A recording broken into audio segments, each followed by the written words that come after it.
जब भी मेरी शादी होती तो शादी की रात ही मेरे पिताजी मेरे पति को 50 लाख रुपया देकर कहते हैं, मेरी बेटी को तलाक दे दो। मैं अब तक कई तलाक के ले चुकी थी, मगर हमेशा पिताजी मेरी जबरदस्ती शादी कराकर तलाक दिलवा देते और वजह कुछ भी नहीं बताते। लेकिन माँ मुझे उसी रात मीठा शरबत देती जिसको पीते ही मैं सो जाती थी, और सुबह जब आंख खुलती तो हर कोई मुझे अजीब सी नजरों से देखता। इस बार मैंने सोच लिया था कि मैं शरबत पीने का नाटक करूंगी। जैसे ही मैं सोने का नाटक करने लगी तो मेरे पांव तले से जमीन निकल गई, क्योंकि मेरा पति है मेरे रूबरू बैठा मुझे बड़े गौर से देख रहा था, जबकि मैं शादी के स्टेज पर दुल्हन बनी बैठी खुद में ही सिमटी चली जा रही थी। मैं इंतजार कर रही थी कि वो मेरी खूबसूरती में तारीफों के पुल बांधे, मगर उसे यूं बैठे बैठे जब बड़ी देर हो गई तो मैंने अपना घूंघट उठाकर देखा तो मैं बोल पड़ी कि क्या बात है, आप मुझे इस तरीके से घूर घूर कर क्यों देख रहे हो? रवि की नजरें अभी भी मेरे चेहरे पर जमी हुई थीं। वो कहने लगा कि तुम बेहद हसीन हो। श्वेता, 2 महीने पहले हमारी मंगनी हुई थी। तुमसे पहले भी मेरी माँ मेरे लिए कई लड़कियों के रिश्ते लेकर जा चुकी थी, मगर मुझे कोई भी लड़की पसंद नहीं आती थी। जब मैंने तुम्हारा फोटो देखा तो एक पल के लिए वो लम्हा थम सा गया था। मुझे तो समझ ही नहीं आता कि कोई इतना खूबसूरत कैसे हो सकता है। रवि मेरी तारीफ करने लगा तो मेरी जान में जान आई। मैं अब मुस्कुराते हुए उसकी बातें सुनने लगी। मुझे उसकी बातें सुनना उस वक्त बहुत अच्छा लग रहा था। वो बोलता चला जा रहा था और मैं सुकून से उसकी बातें सुनती जा रही थी। श्वेता, मैंने माँ से कहा कि मुझे ये लड़की दिलो जान से पसंद है। माँ ने भी भगवान का शुक्र किया कि चलो अब मेरे बेटे का घर बस जाएगा। मैं अपने माँ बाप का इकलौता बेटा हूँ, इसीलिए उनको मेरी शादी की बहुत जल्दी थी। मैंने भी कहा कि चट मंगनी और पट ब्याह कर दो, और मैं ज्यादा इंतजार नहीं कर सकता। और मेरी माँ ने मेरी बात मान ली, और अब देखो ना कि तुम मेरी दुल्हन बनी सेज पर बैठी हो मेरे सामने, और पिछले 2 महीने मुझसे बिल्कुल भी नहीं कट रहे थे। मैंने एक एक दिन गिन गिन के गुजारा था। तुमसे फोन पर बात करता था तो जी चाहता था कि तुम्हें अपने पास ले आऊं। श्वेता, आज मेरे दिल की तमाम ख्वाहिश पूरी हो चुकी है, मगर अफसोस तो इस बात का है कि मैं तुम्हें हासिल करने की कोशिश भी ढंग से नहीं कर सका, और अब जुदा होने का वक्त भी आ गया है। रवि की आखिरी बातें सुनकर मैं चौंक से गई। मैं बोली, रवि, आप ये क्या कह रहे हो? भगवान ना करे कि हम कभी अलग हो। रवि ने अफसोस से मुझे देखा था। फिर वो बोला, मैं जब से कमरे में आया था इसी बात को सोच रहा हूं कि तुम ज्यादा अहम हो, या फिर 20 लाख रुपया मेरे दिल ने तुम्हारा नाम लिया है, मगर दिमाग कहता है कि 20 लाख कोई छोटी रकम नहीं है। अगर मैं सारी जिंदगी भी कमाता रहूंगा तो भी 20 लाख रुपया इकट्ठा नहीं कर पाऊंगा। मैं हैरत से बोली, कौन से 20 लाख रुपया कहाँ से आए? तो इस पर रवि कहने लगा, तुम्हारे पिताजी ने विदाई के वक्त मुझे दिए थे कि तुम जिस तरह मेरी बेटी को विदा करके ले जा रहे हो, अगर उसी तरह उसे तलाक देकर मेरे घर वापस छोड़ जाओगे तो मैं तुम्हें पूरे 50 लाख रुपया दूंगा।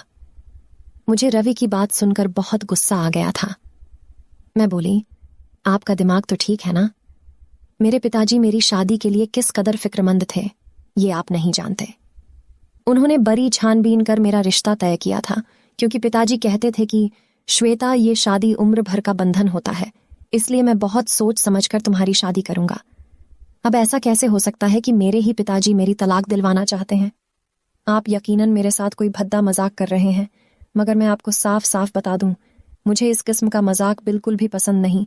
ये बात सच है कि मैं आपसे बहुत प्यार करती हूँ, मगर इस मजाक की वजह से अगर मैं आपसे रूठ गई ना तो कभी नहीं मानूंगी। रवि बोला, प्यारे श्वेता, तुम मुझे माफ कर देना, मगर मैं बहुत मजबूर हो चुका हूं, इसीलिए मैं अपने पूरे होशो हवास में तुम्हें तलाक देता हूं। रवि ने एक ही सांस में सब कुछ कहकर मुझे खुद से अलग कर दिया, जबकि मैं उससे मिन्नतें करने लगी थी। मैंने तो कभी ख्वाब में भी ये नहीं सोचा था कि मेरे साथ ऐसा भी हो सकता है। शादी के स्टेज पर ही मुझे तलाक मिल जाएगी। मेरी आंखों से आंसू बहने लगे तो रवि बोला, बस अभी रोने का वक्त नहीं है यार। मुझे डर है कि तुम्हारे पिताजी अब अपना फैसला ना बदल लें। ये ना हो कि मुझे 50 लाख रुपया में से एक फूटी कौड़ी भी ना मिले। चलो जल्दी जल्दी उठो, मैं तुम्हें तुम्हारे घर छोड़कर आता हूँ, मुझसे हिला भी नहीं जा रहा था। मगर रवि ने मेरा हाथ पकड़ लिया और मुझे घसीटते हुए अपने साथ बाहर ले आया और गाड़ी में बैठाकर मेरे घर के दरवाजे तक ले आया। रवि ने बैल बजाई तो दरवाजा पिताजी ने ही खोला था। पिताजी की तरफ देखकर रवि बोला, ये ले अंकल, आपकी अमानत, अब मुझे मेरी रकम दे दें ताकि मैं यहां से चला जाऊं। मेरी आंखों के सामने मेरे पिताजी ने रवि को नोटों से भरा हुआ एक बैग दे दिया था। रवि वापस चला गया तो पिताजी मेरा हाथ थाम कर मुझे घर के अंदर ले आए थे। उन्होंने मुझे सोफी पर बैठाया और मेरा हाथ थाम कर कहने लगे कि भगवान का लाख लाख शुक्र है, उसने तुम्हारी जिंदगी तबाह होने से बचा ली। मैं अब फूट फूट कर रोने लगी थी। मैं बोली, पिताजी मुझे बताइए, यह आपने मेरे साथ क्या किया है? आपने मुझे रुसवा क्यों कर दिया? मैंने तो सुना था कि पिता अपनी बेटियों के घर बसाने की खातिर बहुत कुछ कर जाते हैं, मगर आपने तो मेरे पति को 50 लाख रुपया देकर मेरी तलाक करवा दी। मैं अब तलाक का ठप्पा माथे पर सजाकर कहा। फिरूंगी रोते रोते मेरी हिचकियां बंद गई थीं। इतनी देर में माँ मेरे लिए मीठा शरबत बनाकर ले आई और मुझसे कहने लगी, मेरी बेटी ये शरबत पी लो। माँ की बात सुनकर मैं चीख पड़ी थी। मैं बोली, माँ मेरा घर उजड़ गया है। मैं शादी की पहली रात ही तलाक लेकर घर वापस आ चुकी हूँ। इस सब के पीछे कोई और नहीं बल्कि मेरा खुद का सगा बाप है। ऐसे में आप मुझे दिलासा देने के बजाय, अपने पति का गिरेबान पकड़ने के बजाय मेरे लिए मीठा शरबत ले आई है। मुझे बताइए, क्या यहाँ पर कोई मजाक हो रहा है? माँ ने मेरे दोनों हाथ थाम लिए थे, जबकि पिताजी बोले कि श्वेता, जब तुम्हारे फेरे रवि के साथ हो चुके थे, उस वक्त एक रिश्तेदार ने मेरे कान में आकर मुझे बताया था कि रवि और उसके घर वाले फ्रॉड है। रवि तुमसे पहले भी कई लड़कियों से शादी कर चुका है। ये सब सुनकर तो मैं हैरत में पड़ गया था, मगर मैंने सोचा कि शायद ये झूठी खबर हो। इसीलिए मैंने अपने जरिए से पता लगाया तो मुझे मालूम हुआ कि रवि सच में अच्छा लड़का नहीं है जो तुम्हारी जिंदगी बर्बाद कर देता। तुम मेरी इकलौती बेटी हो, खुद ही बताओ, मैं तुम्हारी जिंदगी तबाह होते हुए कैसे देख सकता था? मैं गुस्से से बोल पड़ी, पिताजी पहले आपके जरिए कहाँ मरे हुए थे? आपने पहले इस बात की जांच पड़ताल क्यों नहीं कराई? मंगनी टूट जाती तो भी मुझे इतना दुख नहीं होता। अब तो मैं शादी के बाद तलाक लेकर आई हूँ, अपनी सहेलियों को क्या मुंह दिखाऊंगी? मैं लोग तो मेरा मजाक उड़ाएंगे ना, पिताजी बोले। लोगों के खातिर मैं तुम्हारी जिंदगी खराब होने देता? क्या नामुमकिन है? हमारी बातों से घर में शोर हो रहा था और वो सुनकर घर के मेहमान बरामदे में आ गए। वो तो यह नजारा देखकर हैरान रह गए थे। माँ ने जल्दी से मुझे वो मीठा शरबत पिला दिया। अब मेरी आंखों के सामने अंधेरा छाने लगा था। मेरा दिमाग सुन्न होने लगा था। हर तरफ खामोशी छाने लगी थी। देखते ही देखते मैं बहुत गहरी नींद में सो चुकी थी। अगले दिन दोपहर के वक्त जब मेरी आंख खुली, मैं अपने बेड पर लेटी हुई थी। मुझे बहुत अजीब सा महसूस हो रहा था। मेरा दिमाग इधर उधर के माहौल को पहचानने में गलती कर रहा था। मैं यही सोच रही थी कि मैं यहाँ पर क्या कर रही हूँ। फिर मेरे दिमाग में रात वाला मंजर घूमने लगा था और मुझे तो तलाक हो गई है। ये बात सोचते ही मेरा दिल डूब सा गया था। मैं जल्दी से उठ बैठी और भागती हुई बाहर बरामदे में आ गई। सब मेहमान वापस जाने की तैयारियों में मसरूफ थे, लेकिन जैसे ही उनकी नजर मुझ पर पड़ी तो वो मुझे अजीब सी नजरों से देखने लगे। मेहमानों की नजरों में मेरे लिए गुस्सा नहीं था और ना ही ताने थे। कुछ ऐसा था जिससे हमें महसूस नहीं कर पा रही थी। माँ ने मुझे देखा तो मेरा हाथ पकड़कर मुझे अपने साथ कमरे में ले गई। कहने लगी, श्वेता, तुम दिल छोटा मत करना। मैं तुम्हारा घर जरूर बसाऊंगी और एक ऐसे शख्स को तुम्हारा जीवन साथी बनाऊंगी जो तुम्हें सर आंखों पर बैठा कर रखेगा, तुम्हें दुनिया जहां की खुशियां देगा। तुम अपना दिल छोटा मत करो बेटा। जब तक तमाम मेहमान चले नहीं गए, मैं माँ के कमरे में ही चुप करके बैठी रही। मुझ में इतनी हिम्मत नहीं थी कि मैं किसी का सामना कर सकूं। जब शोर थम गया तो मैं अपने कमरे में वापस आ गई थी। मैंने अपना मोबाइल उठाया था और रवि के साथ अपनी पुरानी चैट्स पढ़ने लगी थी। उसने हर मैसेज में मुझसे अपनी मोहब्बत का इजहार किया था। उसने हमेशा साथ निभाने का वादा किया था। उसके हर मैसेज में यही लिखा था कि वह मुझे कभी अकेला छोड़कर नहीं जाएगा। क्या ऐसा भी हो सकता है कि ऐसी बातें करने वाला इंसान धोखेबाज हो सकता है? मेरे दिल से ये बात जा ही नहीं रही थी कि नहीं नहीं, ऐसा नहीं हो सकता। तब मुझे अपने पिताजी से बेइंतहा नफरत होने लगी थी। उनकी वजह से मेरा घर टूट गया था। मैं लोगों से डरने लगी थी, इसीलिए घर से बाहर भी नहीं निकलती थी। जबकि पिताजी ये सब देखते हैं तो निहायत अफसोस में डूब जाते थे। वो मुझसे कहते, श्वेता, तुम बाहर निकलो, घूमो फिरो, खुद को यूं घर में कैद मत रखो। मैं उनकी बातें एक कान से सुनकर दूसरे कान से निकाल देती थी, मगर पिताजी मुझे जबरदस्ती अपने साथ बाहर ले जाने लगे थे। वो मुझे बहुत ज्यादा वक्त देते थे। वो मुझे हर वक्त समझाते रहते थे। एक दिन मुझसे कहने लगे, तुम्हें चॉकलेट पसंद है ना? मैंने हाँ में सिर हिला दिया तो कहने लगे कि तुम चॉकलेट खाने के लिए किस हद तक जा सकती हो? तो मैं बोल पड़ी कि पापा, मैं तो पहाड़ से भी पूछ सकती हूँ। तब पापा बोले, और अगर तुम्हारे सामने मैं एक तरफ बिरयानी रख दूं और एक तरफ चॉकलेट तो तुम किस चीज को चुनोगी? मुझे हंसी आ गई और मैं बोली कि एक भी मिनट गंवाए बगैर मैं बिरयानी ही खाऊंगी, क्योंकि बिरयानी के सामने चॉकलेट की मोहब्बत दिल से गायब हो जाती है। तब पापा बोले, श्वेता, तुम रवि के लिए सिर्फ एक चॉकलेट जैसी हैसियत रखती हो, जबकि पैसे उसके लिए बिरयानी जैसे हैं। उसने तुम्हें पैसों की खातिर छोड़ दिया तो क्या अब तुम सारी जिंदगी उसका रोग अपने दिल से लगाकर बैठी रहूंगी? मैं पापा की बातें सुनकर फूट फूट कर रोने लगी। आखिर वो सच ही तो कह रहे थे। रवि ने अगर मुझे छोड़ा था तो इसमें पापा का क्या कसूर था, और ना ही पैसों का, बल्कि असल कसूरवार तो खुद रवि था, जिसके नीयत खराब हो गई थी। उस दिन मैं इतना रोई थी कि दिल से रवि का ख्याल हमेशा हमेशा के लिए निकल गया था। पापा मुझे नई शुरुआत के लिए तैयार कर रहे थे। उन्होंने मुझे एक लड़के की तस्वीर दिखाई तो मैंने अपनी रजामंदी जाहिर कर दी। पिताजी ने लड़के वालों को घर बुला लिया और मेरी और किशन की मुलाकात भी करवा दी। किशन एक अच्छा लड़का था। वो कहने लगा, मुझे मालूम हुआ है कि आपकी पहली शादी खत्म हो गई है। मैं जानता हूं कि लड़कियों के लिए शादी का टूट जाना बहुत ही खतरनाक चीज होती है और उन्हें बहुत बड़ा सदमा लगता है। मैं आपको इस गम और सच में से निकालने की पूरी कोशिश करूंगा और आपको बहुत ज्यादा मोहब्बत दूंगा। किशन की बातें सुनकर मेरे अंदर उम्मीद जाग गई। मैंने पापा से कह दिया था कि मैं किशन के साथ शादी करने पर राजी हूं, पर इस बार मैं मंगनी नहीं करना चाहती थी। मैंने सीधा शादी के ऑप्शन का चुनाव किया। इसीलिए सिर्फ 2 ही हफ्तों के बाद ही वह दिन भी आ गया जब मेरी और किशन की शादी हो गई। मैं खुश थी, मगर इस बार शादी की रात के लिए मेरे दिल में बहुत सारे डर और वसवसे उमड़ रहे थे। वो कहते हैं ना कि दूध का जला छाछ भी फूंक फूंक कर पीता है। मैं किशन के कमरे में बैठी थी। वो बहुत खुश था।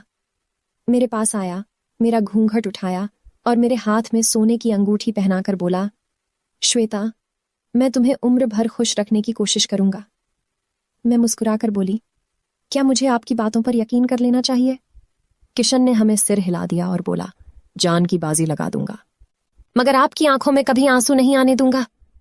तभी अचानक किशन के फोन की घंटी बजने लगी।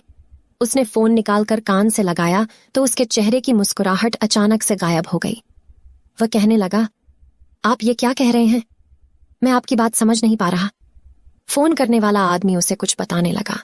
उसकी बातें सुनकर किशन कहने लगा कि मैं आपकी बात पर कैसे यकीन कर लूं। दूसरी तरफ उस आदमी ने पता नहीं उससे क्या कहा।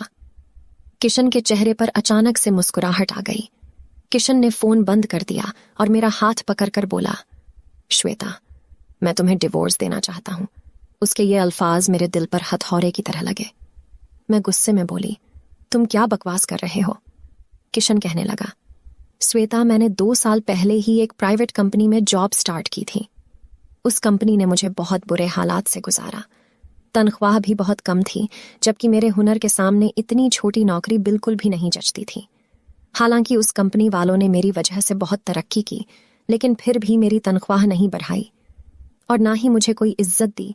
जिस दिन मैं तुमसे मिलने तुम्हारे घर आया था, तब तुम्हारे पापा कहने लगे, मुझे बताओ किशन, तुम्हारी जिंदगी की सबसे बड़ी ख्वाहिश क्या है? इस पर मैं उनसे बोला कि अगर मुझे 20 लाख रुपया मिल जाए तो मैं अपना बिजनेस शुरू करना चाहता हूं। अभी तुम्हारे पिताजी का फोन आया था। वो मुझे 50 लाख रुपया देने के लिए राजी है। बदले में उन्हें मुझसे तुम्हारे लिए तलाक चाहिए। मैं तुम्हें तलाक हरगिज न देता, मगर एक तरफ तुम थी और दूसरी तरफ मेरा एक बहुत बड़ा सपना। चलो आओ, मैं तुम्हें तुम्हारे घर छोड़ देता हूं, क्योंकि अब हम दोनों एक दूसरे के लिए अलग हो चुके हैं। उसकी ये बातें सुनकर मेरा सर चकराने लगा। उससे से मेरे गाल लाल हो गए थे।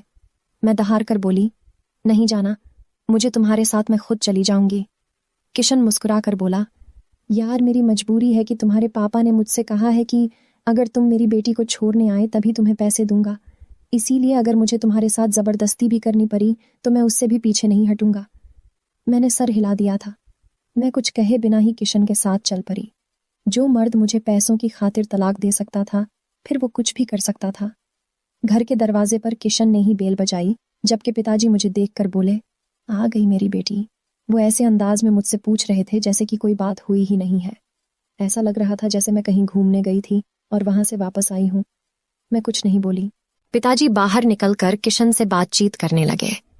तभी मेरी माँ मेरे लिए वो मीठा शरबत फिर से ले आई। माँ और पिताजी ने दूसरी बार भी मेरा घर उजाड़ दिया था। तभी मुझे पीछे से पापा की आवाज सुनाई दी कि किशन ने एक अच्छा लड़का नहीं था, वो तुम्हें खुश नहीं रख पाता। मैं गुस्से में बोली, पापा मुझे हैरत होती है कि आपने करोड़ों का बिजनेस अकेले कैसे संभाला हुआ है, जबकि आप में तो कोई भी फैसला करने की ताकत ही नहीं है।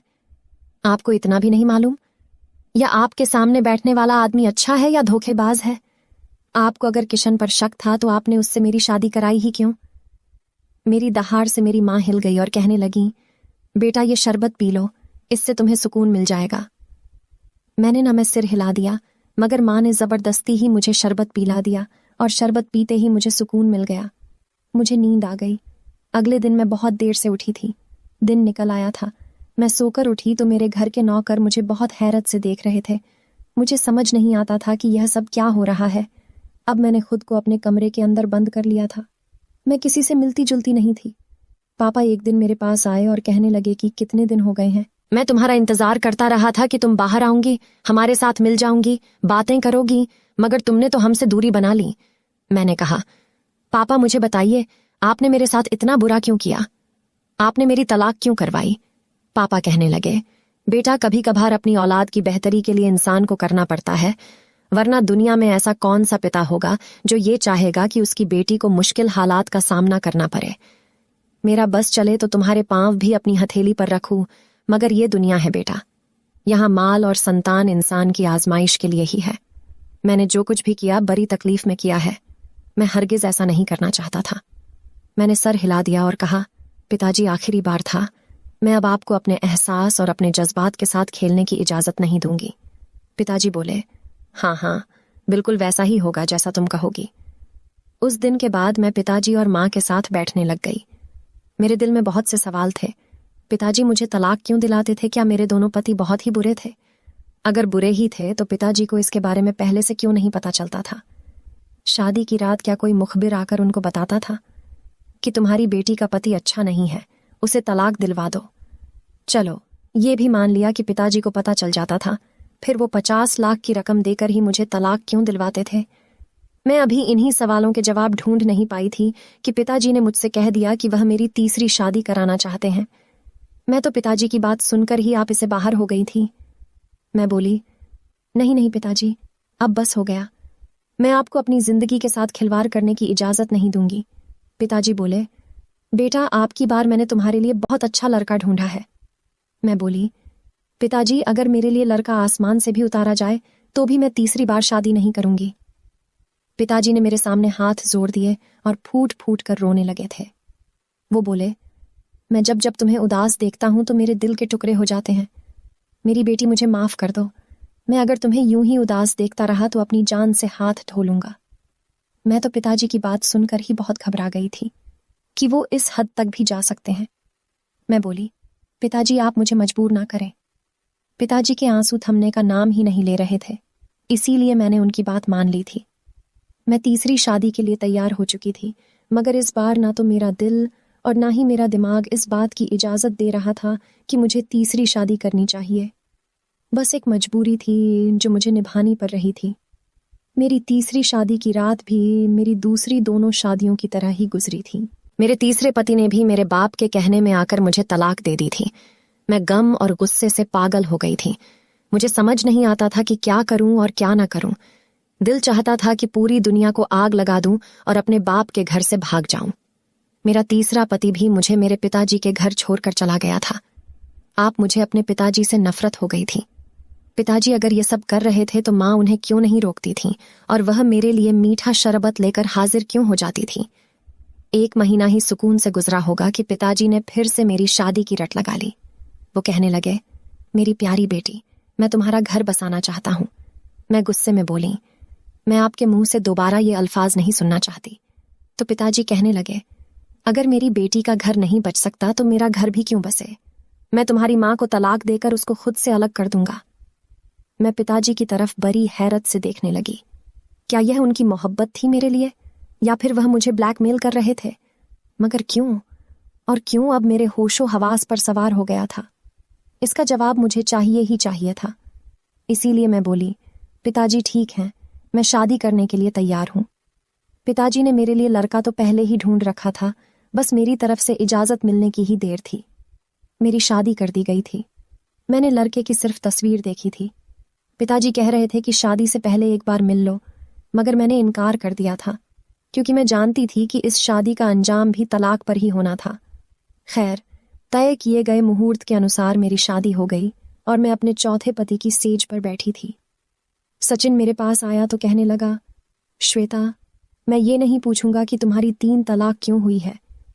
मैंने तुम्हें दिलो जान से अपनी जिंदगी में शामिल कर लिया है।